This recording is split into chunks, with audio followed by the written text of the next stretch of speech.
In this, the memory of the system is responsible for holding the control algorithm and other important configuration details.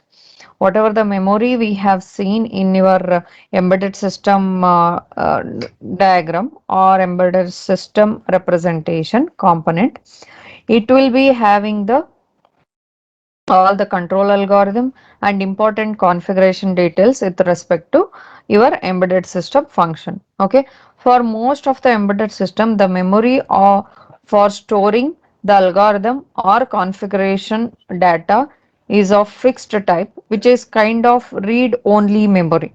Okay, whatever the algorithms are stored, whatever the configuration data is there, whatever the codes are there, everything will be in the memory area where it should be a kind of read only. Means you can't change those type of data. You can't change the program here. Okay, whatever you have installed as a software, you can't change it. That's why it will be stored as a stored in the memory called as read only memory, and it is not available for the end user for modification. Whatever the use, oh, if you are using the embedded system, the end user can't modify or change anything with respect to the code or configuration data or anything. Okay, the memory is protected from unwanted user interaction by implementing some kind of memory protection mechanism. Memory protection mechanism will be implemented because users, so many different type of users can use this type of embedded system, but they can't if they interfere with respect to the core, if they interfere with respect to the configuration data or not, it will affect the function of your embedded system. For that reason, they have protected the memory area by interaction by the, protecting by interaction of users. Okay, and some protection mechanism will be used to protect the memory area. The system requires temporary memory for performing arithmetic operations or control algorithm execution, and this type of memory is called as working memory. Okay, simply memory can be divided for storage of the code and running of the code. Okay, if you are taking as storage of the code, it can't be changed once it is already installed. Okay, if you are going for running the program, then you need some separate memory area to run your programs. That's why you will get the RAM, that is random access memory. It is called as working memory area. Okay, where you can run your algorithms, you can do some of the operations like arithmetic operation, multiplication, addition, whatever the data you have with respect to that, some operations has to be done. Those operations can be run in this working memory area. Random access memory is used in most of the systems as a working memory. Various types of RAM is SRAM, DRAM, and NVRAM for are used for this purpose. SRAM is for static RAM and DRAM is for dynamic RAM, and you will be having a NVRAM,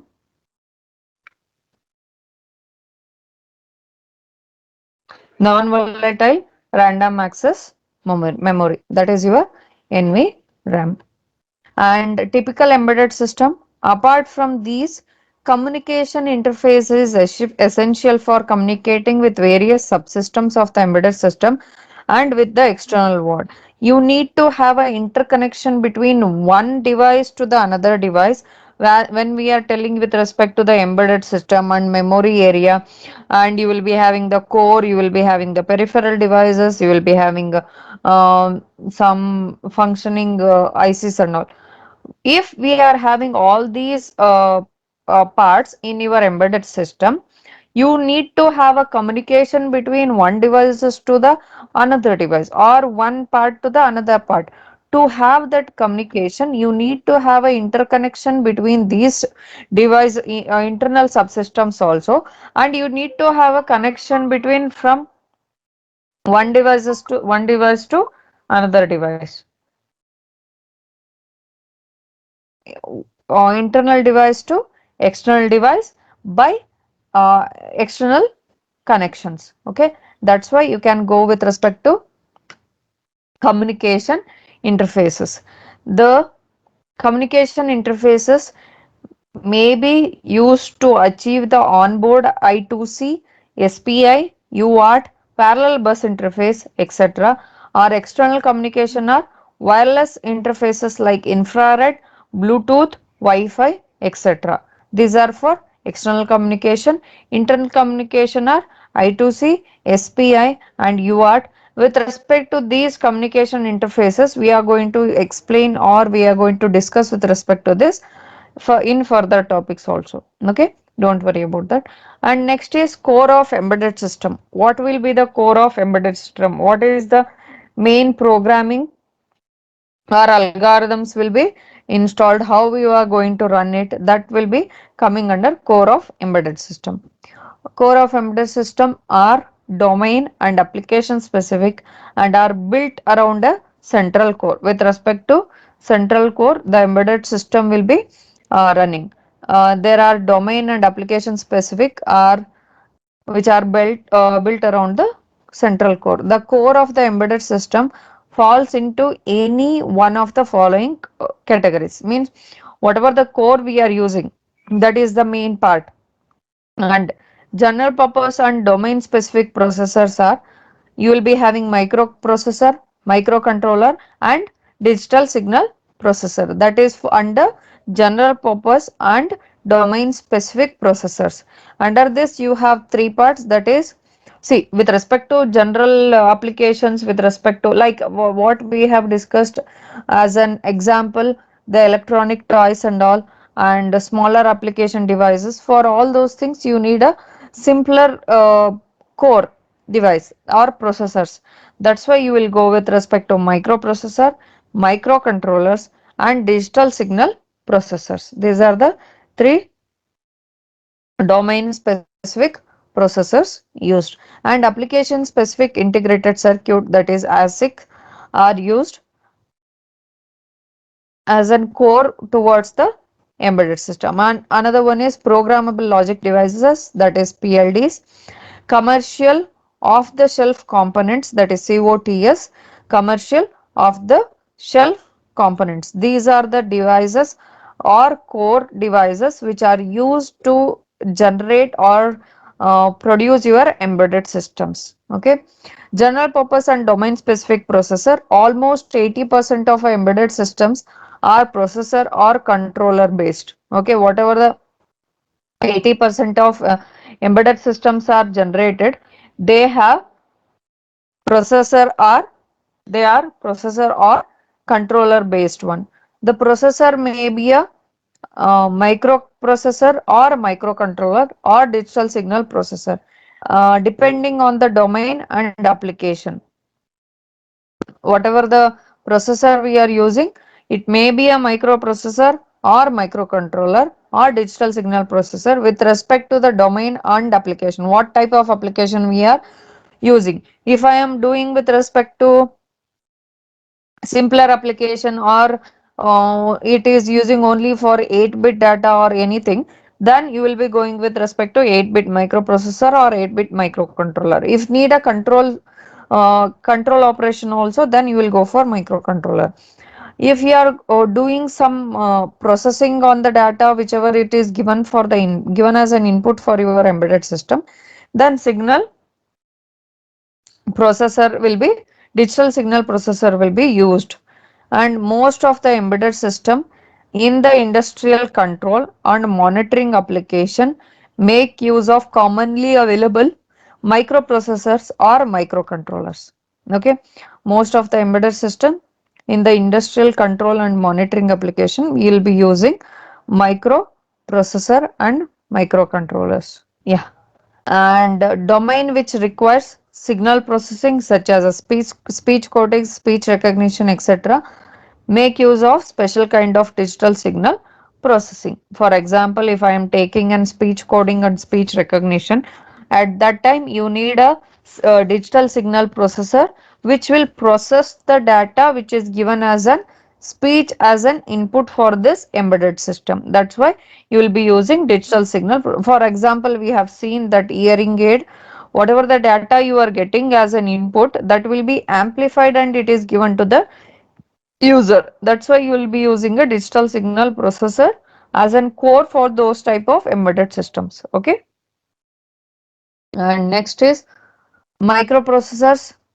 A microprocessor is a silicon chip representing a central processing unit, that is an CPU. It acts as a CPU. A microprocessor is acting as a CPU, which is capable of performing arithmetic as well as logical operations according to the predefined set of instructions.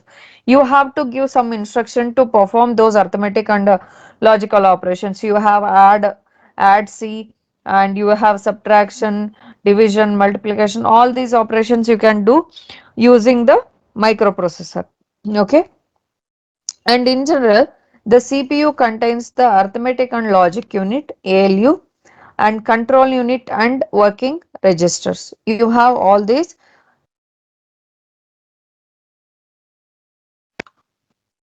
devices, that is arithmetic and logic unit and control unit and working register inside your microprocessor, which will be used or which will support us with respect to the operations which can be done on the input data. A microprocessor is a dependent unit and it requires a combination of other hardware like memory, your timer unit and interrupt controller, etc. for the proper functioning. See, in microprocessor you won't be having a memory and timer unit or frequency generators or timers, interrupt controllers. All those things won't be there. That's why you need a external support like a memory unit, timer unit, interrupt controllers, processing other devices will be added as a peripherals for the microprocessor to get the proper functioning done. Okay. And you can see the some of the example or some of the popular processors which are available in the market, that is Intel, AMD, Freescale, IBM, TI, Cyrix, Hitachi, NEC, LSI Logic, etc. are the key players are in processor market. These are the main processor markets you can see in the market. You can see the difference between general purpose processors and application specific uh, instruction set processor, ASPA. General purpose processors. In general purpose processor or GPP is a processor designed for general computational task, that is general purpose processor.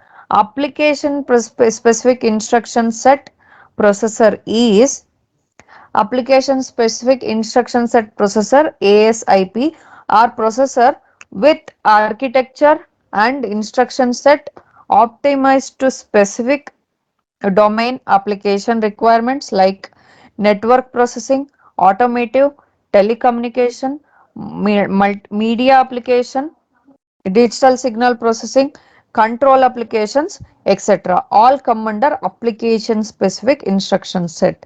Here in general purpose processor, it is designed for general applications, general computational application. That can be taken as an example of laptop, desktop, and typical examples for the general purpose processor. If I am going for application specific, where you can take a device or embedded system device, they are designed only to perform only one type of application. Okay. It can't be done with respect to general purpose operations like calculations or giving an output with respect to the input. No, you here with respect to the specific application like an network processing unit, automotive unit, telecommunication unit, media applications like cameras, video cameras, digital signal processing units like your hearing aid. Automotive means with respect to the controlling sections of your automatic cars. All those things come under your application specific instruction set processors. The processor running inside laptop. Oh, okay. Due to high value production, the per unit cost for the chip is low. The general purpose processors are highly high volume production is there. For that reason, per unit cost will be less. If we are going for applications specific, most of the embedded systems are built around the application specific instruction set processors. Some microcontrollers like automotive AVR, USB AVR from Atmel, system on chip, digital signal processing, etc. are examples of application specific instruction set processors. And a typical general purpose uh, processor contains an arithmetic and logic unit and control unit (CU). And ASIPs incorporate a processor and on-chip peripherals demanded by the application requirements, program and data memory. If you are going for general purpose processors, the memory area and whatever the processors are used and what all the peripherals are used, it are those all peripherals are general, means you can't change with respect to the application. But if you are going for application specific instruction set processor, on chip peripherals, whatever the on-chip peripherals are there with respect to memory, what all the requirements are there, what all the peripherals are needed, what all the connections are needed with respect to external device like sensors, actuators, all those things are specific with respect to your application. Okay, that's why application specific on-chip peripherals can be added with respect to your application specific instruction set processor. Next we have microcontroller. A microcontroller is highly integrated chip that contains the CPU and scratchpad RAM and special and general purpose register arrays, on-chip ROM, flash memory for program storage, timer and interrupt control units, and dedicated I/O ports. All these things will be present in your microcontroller. In microprocessor, only processor will be there. Whatever the memory and external timers, interrupt controllers, input output connections, all those things will be connected as an peripheral. Okay, means external connections are needed to perform one microprocessor function. If we are going for microcontroller, you have already CPU, you have a scratchpad RAM, you have a special and general purpose register arrays, and on-chip ROM and flash memory for program storage, timers, interrupt controller units, and dedicated. These are with respect to microcontroller. And a microcontroller contains all the necessary functional blocks for independent working, because you can take it as a microcomputer only, because all the peripherals which are needed to run one function or to run any one program with respect to microcontroller is inside your microcontroller. That's why it can be it has all the necessary functional blocks to work independently. Have a great place in embedded domain in place of microprocessor. With respect to microprocessor, microcontroller doesn't need any external peripherals. For that reason, always we can choose a microcontroller over microprocessor. They are cheap, cost effective, and are readily available in the market. Okay, and so many different companies are there where they will produce the microcontroller, that is Atmel, Texas Instrumentation, Toshiba, Philips, Freescale, NEC, and Zilog and Hitachi, Mitsubishi and Infineon and ST Microelectronics, National and Microchip, Analog Devices, Intel, Maxim, Sharp, Silicon Laboratories, and TDK, and Trisend, and Winbond, etc., are the key players in the microcontroller market. So many different companies, still more different companies are there where you can see type of microcontrollers from different type of companies. You can see the difference between microprocessor and microcontroller here, where you can define or you can tell that microprocessor is a silicon chip representing a central processing unit which is capable of performing arithmetic as well as a logical operation according to the predefined set of instructions. With respect to predefined instruction sets, we can run the micro programs on microprocessor which can perform arithmetic and logical operations.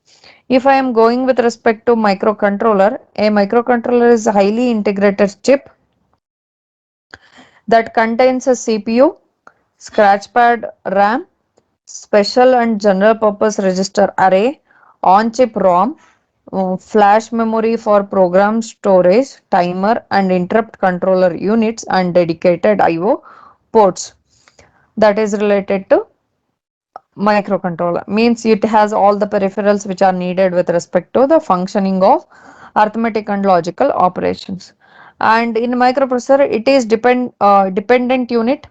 It requires the combination of other chips like timer, program and data memory chip and interrupt controllers and for functioning all those things. That is dependent unit. In with respect to microcontroller, it is a self-contained unit. It doesn't require any external controllers or timers or UART etc. for its functioning because everything is present in your microcontroller only.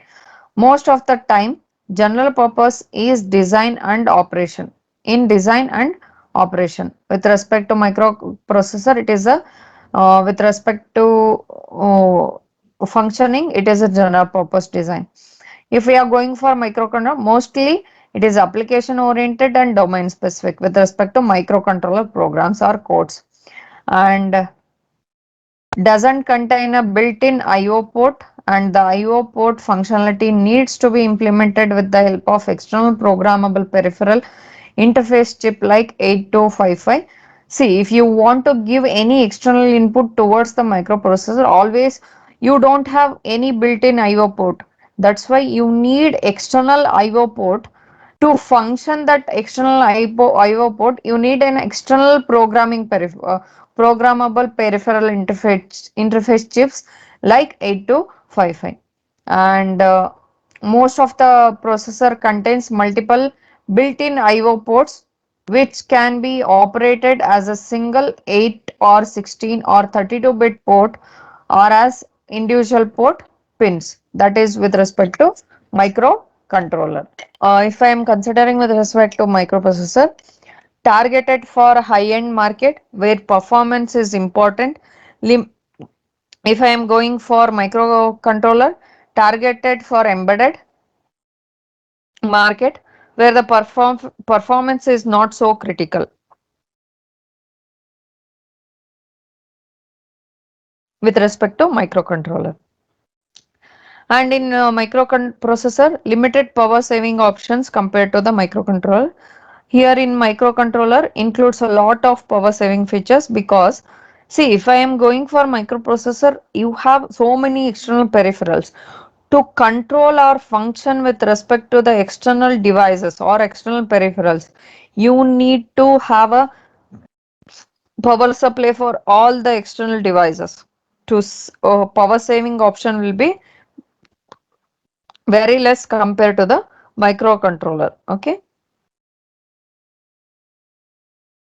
Digital signal processor DSPs are powerful special purpose 8 or 16 or 32-bit microprocessor designed specifically to meet the computational DSP are powerful special purpose 8, 16 or 32-bit microprocessors designed specifically to meet the computational demands and power constraints of today's embedded audio, video and communication application.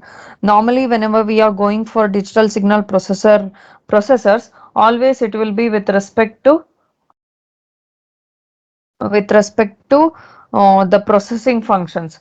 Wherever you need a processing function like audio processing, video processing, image processing, and communication application. Normally, with respect to communication applications only, we need these type of processing application.